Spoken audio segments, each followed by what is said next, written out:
Слова благодарности и низкий поклон героям, фронтовикам и труженикам тыла за подвиг и героизм. Бесценный вклад в общую победу, за жизнь под мирным небом. С наступающим праздником, с Днем Великой Победы, участницу, ветеранов войны Екатерину Синявскую поздравил глава администрации Гулырбшского района Саид Харази, депутат парламента Инар Сацба, общественность и, конечно же, школьники, которые прочитали стихи, спели песни военных лет и подготовили танцевальные номера. Саид Харази преподнес Екатерине Синявской букет белых роз. Добрый день. Здравствуйте. Всем присутствующим. Здравствуйте, Екатерина Васильевна. Позвольте вас поздравить с великим праздником Днем Победы. Спасибо. Примите самые теплые, сердечные поздравления от жителей Гулырбского района и от меня лично. Пусть всемилостивый Господь укрепит ваши духовные и телесные силы.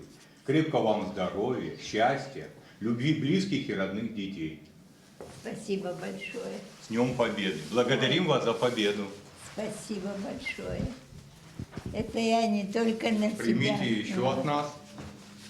Как здоровье? Здоровье зависит от того, как я себя веду.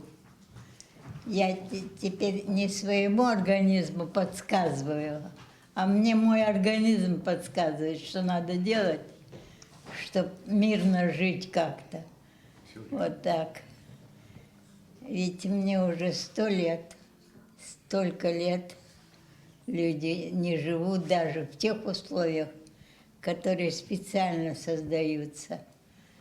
А мы, люди войны, разве мы могли думать, как надо себя вести, чтобы столько лет прожить?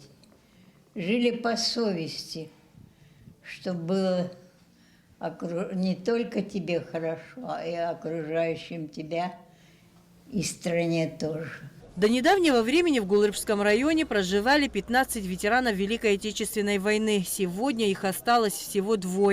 Екатерине Синявской в этом году исполнилось 100 лет. Соседи, знакомые и друзья с цветами и подарками, а также со словами благодарности за праздник, за мир поздравляли в этот день участницу той страшной войны. Жители поселка украсили двор ветерана цветами и шарами, чтобы создать атмосферу праздника. Екатерина Васильевна вышла во двор своего дома, чтобы принять теплые поздравления. Хочу поздравить вас с этим большим праздником, сказать огромное спасибо за эту большую победу и, конечно же, от парламента Республики Абхазия передать поздравления своих коллег и спикера парламента. Вы вдохновляете, вы нас оберегаете.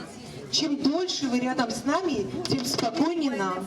Будьте рядом. Здоровья вам крепкого, правда? От всех нас. Спасибо за то, что вы принимали участие в важном событии нашего государства. Директор музея боевой славы Мзия Бея пришла поздравить Екатерину Синявскую вместе с гостями из России. Уважаемая Екатерина Васильевна, я хочу вам сказать спасибо.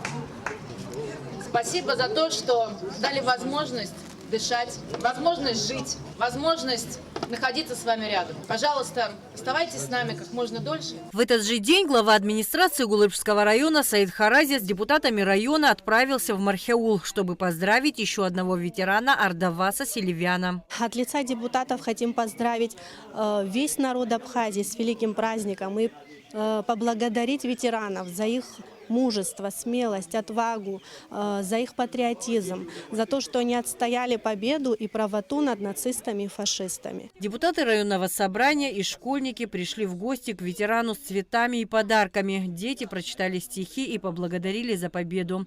Адица Сагария, Камила Джопуа, Абхазское телевидение.